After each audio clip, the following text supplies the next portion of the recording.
Voodoo Whiskey Gaming, and this is my late review of Castlevania Lords of Shadow Mirror of Fate. That is a long-ass title. I played it on the Xbox One through backwards compatibility. It is also available on the Xbox 360, PS3, and Steam, I believe. Oh, and the Nintendo 3DS. So the story is basically about the Belmont lineage. You start out playing as, for a short time, Gabriel Belmont. You then play as Simon Belmont. You then play as Alucard, and then you also play as Trevor Belmont. You play as Alucard because he is trapped in the same castle as Simon when they are both trying to kill Dracula. The story itself is pretty traditional Castlevania. A good guy wants to go defeat Dracula because Dracula has reappeared and Dracula is super evil and shit. There is one thing that I really didn't like in the story, and that is how they handled Alucard. I just didn't really like what they did with him.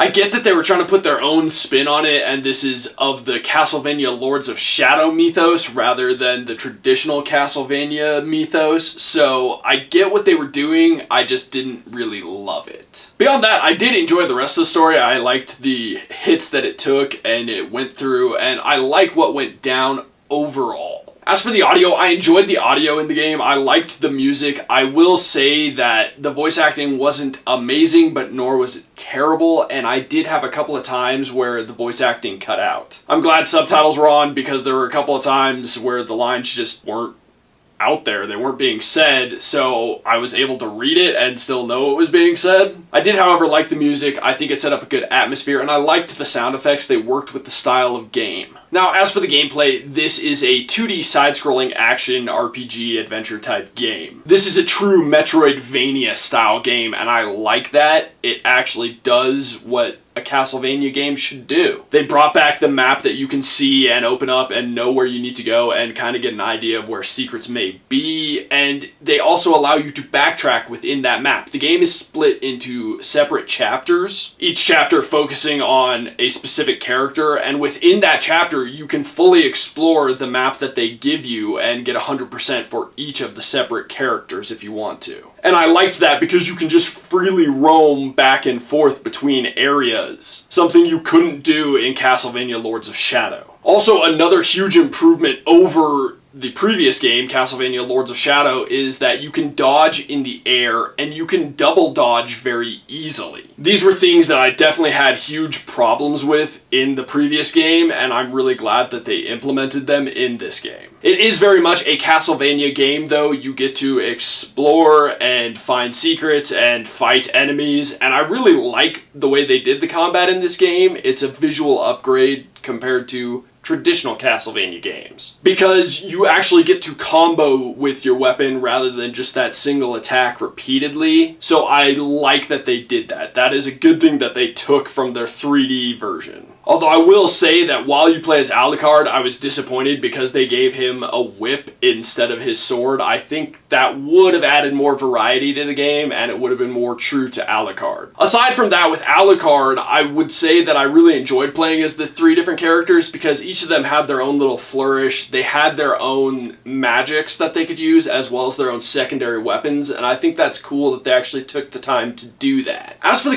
controls work very well in this game. I mean, they're fairly simple because it is a side-scrolling platformer style game, but overall, no complaints with the controls. They work well, they're responsive, they're very precise, they're far more precise than the previous game, and that is an excellent thing. Lastly, the graphics. This has its own unique art style from the previous Castlevania Lords of Shadow game. It's actually a really cool art style. I like what they did with it, and I will say this, that Gabriel Belmont's head fits his body this time. But that being said, I love the artistic flourishes that they took. I like the kind of comic booky style that they put in this game. I understand that they probably did that originally because it was on the 3DS and not the same amount of power as the console version, but it definitely looked good. I really enjoyed it. I like that there was a difference between the cinematics and the gameplay, but not a huge difference, and I liked the way each of them looked. I love the character design. I love the creature design. I just think it's a good looking game. It's a neat art style. So to wrap this up, this is honestly one of those things that made me glad that I started reviewing games, because if you look at the IGN score for this game, it gets a 4.7, but if you look at the score for Castlevania Lords of Shadow, it got like a 7.5 or an 8 or something like that, way higher than I think it should have gotten, and I think this is a far superior game. I think Mirror of Fate is much better. I had a lot more fun playing this. It seems like the company that they used, Mercury Steam, was really meant to make 2D games rather than 3D games. I had a lot more fun playing this, and I think that's because they actually really wanted to make a 2D game and they didn't really know what to do with a 3D version of Castlevania. So while I have a couple of small nitpicks, overall I think this was a superior title to the previous one, and I liked it a lot more. I'd actually recommend it, and am recommending it. Okay, so in the comments below, why don't you tell me who your favorite character from Castlevania is? And as always, thanks for watching. If you enjoyed the video, please hit that like button, and if you like what I'm doing in general, share, subscribe.